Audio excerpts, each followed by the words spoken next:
The last one is buying on terms. Ito naman po yung installment. Dito, tuturuan ko kayo kung paano mag-compute kapag kayo ay marunong ng umutang. Installment, pay later.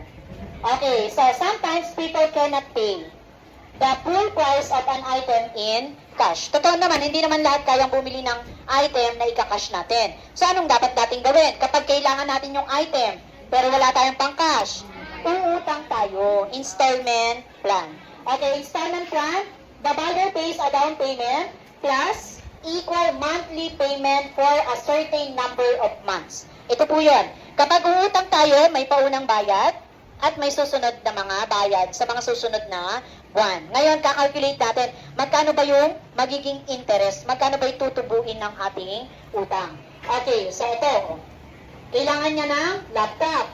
Kulang ang kanyang pera. Anong ginawa niya? Pumasok siya sa installment plan. Masaya na siya. Pero may utang siya. Okay.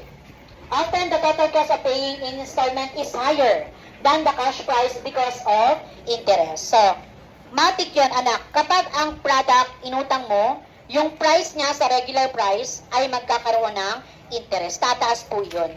So, hindi naman pwedeng inutang mo sa ganitong halaga tapos babayaran mo rin sa ganong halaga. May interest yun kadalasan. Okay, so what we're going to do, buying on terms, installment plan. Okay, so first, anong gagawin? Down payment. Ano yung down payment? The initial amount paid at the start. Ito yung unang bigay. Magda-down ka. Pangalawa, pag nag-down ka na after a month, mag-monthly ka na. Monthly installment or the MI. The amount paid every month. Depende yan, anak, kung ilang months mo kukunin. Next, the installment price or the total cost. Ito na yung kung magkano yung kabuuan ng babayaran mo kapag inutang mo yung product. Total amount paid when buying on installment. Interest, yung tubo. Okay, the extra money paid compared to the cash price. So, these are the formula.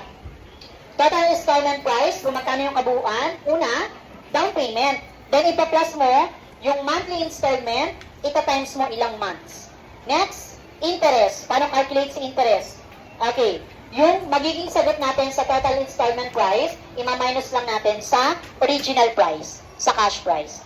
Okay, and the interest rate per term. Okay, magkano yung magiging interest niya? Okay, this is the formula. Interest rate is equal to interest divided by cash price times 100. This time, let us apply the formula to answer the given problem. A smartphone has a cash price of 15,000. So, kung bibili natin yung cellphone na cash, magkano? 15,000. Pero dahil wala tayong cash, anong gagawin natin? Papasok tayo sa installment plan. Magda-down tayo ng 5,000 at yung monthly natin ay magkano? Sa loob ng 6 months. O, ngayon, ika-calculate natin, anak, find the installment price. Paano natin kukunin yung installment price? Una, alamin natin, anak, yung initial or installment price. So, this is the formula to find the installment price. Down payment. Magkano yung down payment? 5,000. And then, yung monthly installment, magkano? 2,000 sa loob ng 6 na buwan. O, ano munang ika-calculate natin dito? Yun nasa loob ng parenthesis. 2,000 times 6. Okay, 12,000. And then, itong si 12,000, ipa-plus natin sa down natin.